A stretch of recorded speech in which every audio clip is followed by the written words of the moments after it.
ሱስ በነገራችን ላይ የአይምሮ ጤና ችግር የጫትም ሱስ የመጠጥም ሱስ የሆነ ነገር ከተቆጣጠረው ለዛ ነገር ሱሰኛ ከሆነ ሱስ የአይምሮ ጤና ችግር። እኔ አንተ ጫት የምትቀም ከሆነ ልጅህን መቼም አትቃም ብላ ታስተምሩ እና ሱስ በዚህ የሆነ ጊዜ ላይ አንተ እቆጣጠረዋል ብለህ ታወራለህ። የሆነ ጊዜ ሱስ ይቆጣጠራል። ከዛ በኋላ እሱ ነው የሚነዳክ። ካልቃምክ ሰው አትሆን፣ ካላጨስክ ሰው አትሆን፣ ካልጠጣ ሰው አትሆን። ወጣት ሆናችሁ አሊያም ደግሞ ባለትዳር ሆናችሁ በጣም የመጠጥ ሱስ ወይ ደግሞ የጫት ሱስ ወይ ደግሞ የሲጃራ ሱስ ያለባችሁ ወይ ደግሞ ይሄ መቃም የሚያጓጓችሁ ሰዎች ካላችሁ ይሄ ቪዲዮ ለእናንተ ነው። እስከ መጨረሻው ድረስ ተከታተሉ። ባልና ሚስቶችም ካላችሁ ባካችሁን እናንተ ተከታትላችሁ ለልጆቻችሁ ግንዛቤ ለመፍጠር ሞክሩ። በነገራችን ላይ በጣም ሲበዛ በጣም የሚያሳዝኑ መጥፎ ደረጃ ላይ ያሉ በጣም ብዙ ልጆችን በዚህ ዘርፍ ላይ ይቻላል። በጣም የሚያሳዝኑ በጣም ብዙ ህፃናት፣ በጣም ብዙ ወጣቶች፣ በጣም ብዙ አዛውንቶች፣ በጣም ብዙ ትልቅ ደረጃ ላይ ያሉ እኔ በቅርብ እንኳን ምንም ጫት አካባቢ ላይ ሲጃራ አካባቢ ላይ የማይደርስ የሚገርም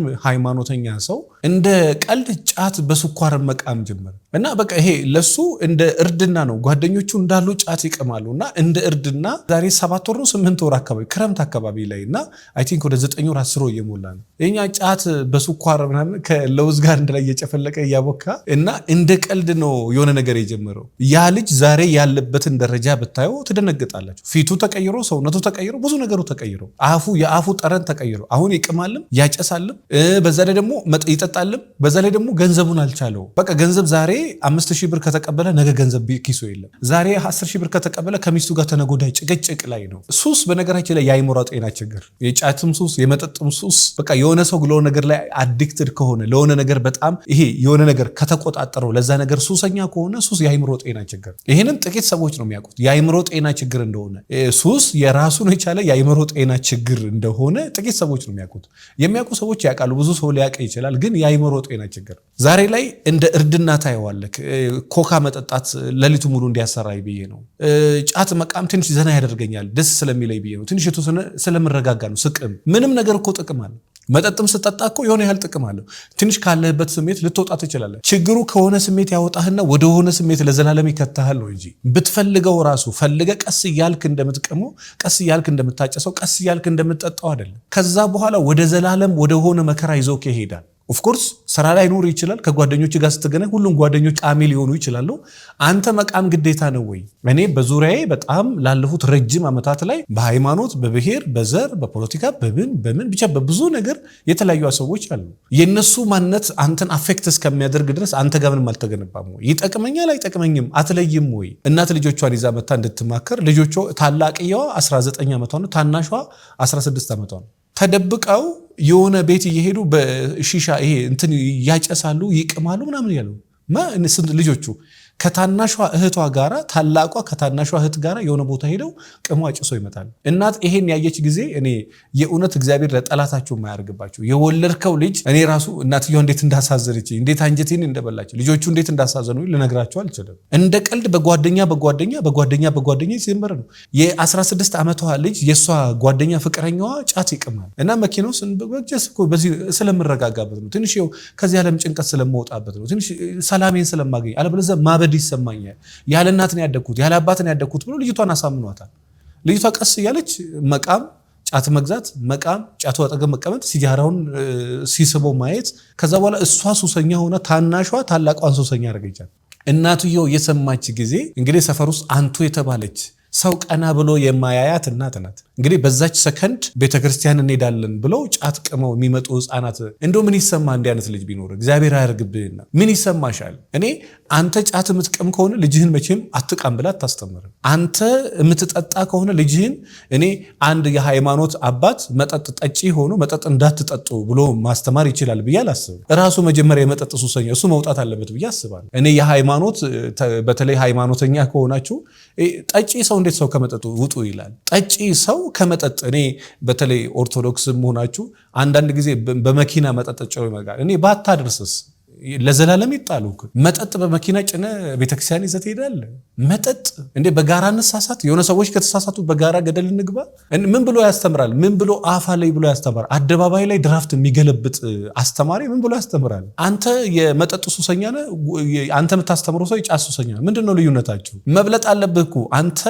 ሊያስፈልግ ይችላል ከዛ ነገር ራስን ተቆጣጥረ ከዛ ተሽለ ልታስተምር ትችላለህ። አንተ እልም ያለ ጠጪ ሆነ ከዛ በኋላ መጠጥ እንዳትጠጡ፣ ከሱስ ውጡ፣ ከዘረኝነት ውጡ። አንተ ራሱ ከሆነ ቦታ መውጣት አለብህ ወዳጄ። መጀመሪያ አንተን ትምህርት የምትፈልገው። እኔ በዚህ ዘመን ለትውልድ መበላሸትም ጭምር ምክንያት ይሆናል ብዬ ከማስበው ነገር አንዱ ሃይማኖት ቦታ ላይ አንተ ያልኖርከውን ነገር አንተ የማታደርገውን ነገር ለሰው ማስተማር። ነጥቤ ምንድን ነው? ወደ ሐሳቤ ልክ ስመለስ የሚቅም አባት ልጅን አትቃም ነገ ማለት ትችላለህ? አትችልም። የሚያጨስ አባት ልጅን አታጨስ ማለት ትችላለህ?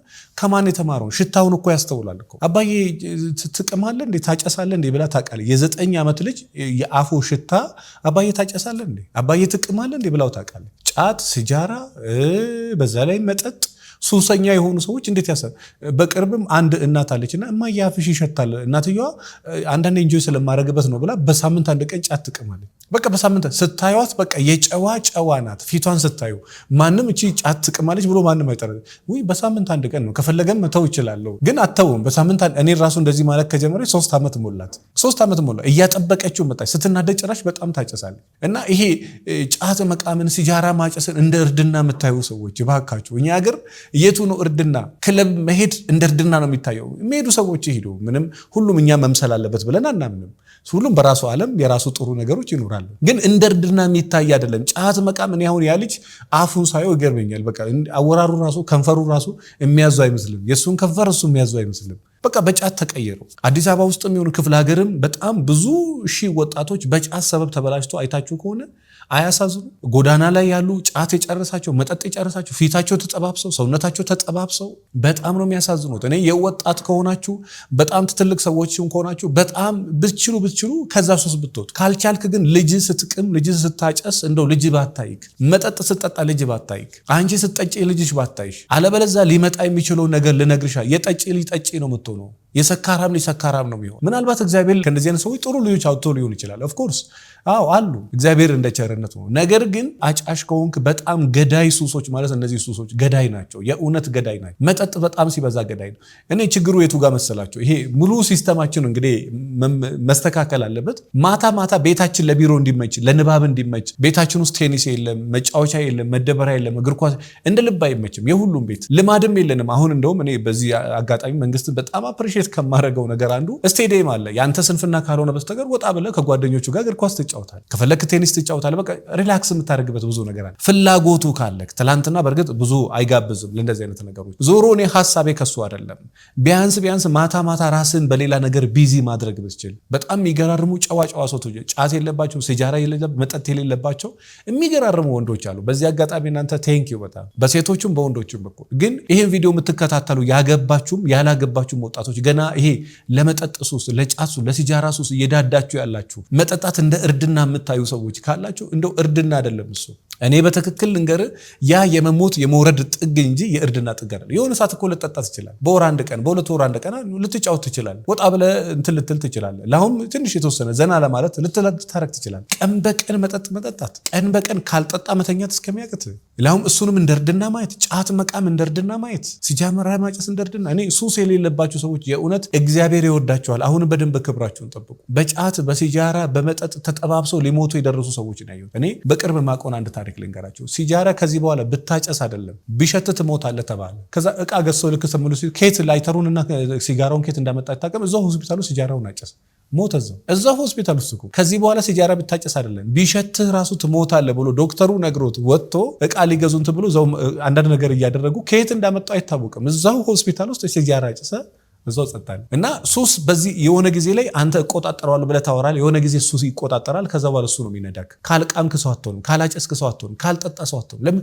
ከላይ ሆኖ የሚመራክ እሱ ነው። መጠጥ ደግሞ የሚጠጣ ሰው እንደነገርኳቸው የአእምሮ ጤና ችግርም ጭምር ያለበት የመጠጥ ሱሰኛ የሆነ ሰው በሆነ ጊዜ ለመዝናናት የሚጠጡትን አይደለም። ስለዚህ እንደው በጣም ወጣቶች ካላችሁ ይሄ ቪዲዮ ለብዙዎች እንዲደርስ የምታውቂው ወጣት ካለ አስተምሪ እባክሽን። የምታውቀው ወጣት ካለ አስተምሪ። የምታውቂው ሰው ካለ አስተምሪ። ባሎች ካላችሁ በጣም ተጠንቀቁ። ሚስቶች ካላችሁ እባካችሁን በጣም ሲበዛ ከዛ ተጠንቀቁ። ልጆቻችሁንም ከእንደዚህ አይነት ነገር ጠብቁ። ከመጠጥ አድርቅ። ሃይማኖት አካባቢ ያላችሁ ሰዎች ደግሞ ባካችሁን ያው ስለ እግዚአብሔር አይኖ በጣም ከባድ ሊሆን ይችላል፣ ግን አንተ ልመልክ ገልባጭ ሆነ ለአሁን በአደባባይ ላይ ደግሞ እሱንም እንደ ጉራ ደግሞ የሚያዩ ሰዎች አሉና በጣም አመሰግናለሁ። ምናልባት በእንደዚህ አይነት ነገር የምትሰቃዩ ሰዎች ካላችሁ በጣም ብዙ መፍትሄዎች አሉ። ስነ ልቦናዊ ምክር ማግኘት ትችላላችሁ። ምናልባት ባለትዳሮች ሆናችሁ በሱሶችም ባለመግባባትም በገንዘብም በሴክሹዋል ነገርም በብዙ ነገር ቤታችሁ መግባባት የሌለ ሰላም ያጣችሁ መዋደድ መፋቀር መከባበር ያቃታችሁ ባልና ሚስቶች እስክትለያዩ ድረስ አትጠብቁ። አንቺና ባለቤትሽ እስክትለያዩ አንተና ሚስትህ እስክትለያዩ ዛሬ መፍትሄ ፍጠር። ሳትለያዩ በፊት ዛሬ ነው መድረስ አለብህ ለትዳርና ዛሬ ነው የሚጠቅምና ይህን ነገር ትንሽ አድርጉና ትዳራችሁን ቀድማችሁ ታደጉ ለማለት እወዳለሁ። ስለ ትዳሬ መማከር ፈልጋለሁ አሊያም ስልጠና ፈልጋለሁ ምትሉ ካላችሁ 09774050 ላይ ደውሉ። ክፍለ ሀገርም አዲስ አበባም ውጭ ሀገርም ያላችሁ በኦንላይን በስልክና በአካል የምክር አገልግሎቱ ማግኘት ትችላላችሁ። ለዚህ ዩቲዩብ አዲስ የሆናችሁ ሰብስክራይብ አድርጉ። ስለ ፍቅር ህይወትና ስለ ትዳር ህይወት በቂ እውቀት ማግኘት ከፈለጋችሁ ደግሞ 200 ችግር 200 መፍትሄ የምትል መጽሐፍ በትዳር ውስጥ ያሉ ችግሮችን ከነ መፍትሄዎቻቸው ያስቀመጥንበት መጽሐፍና የትዳር ሐኪም መጽሐፎች አሉ። እነሱን አንብቡ። በጣም ብዙ ነገር ትጠቀሙበታላችሁ ብዬ አስባለሁ። አመሰግናለሁ።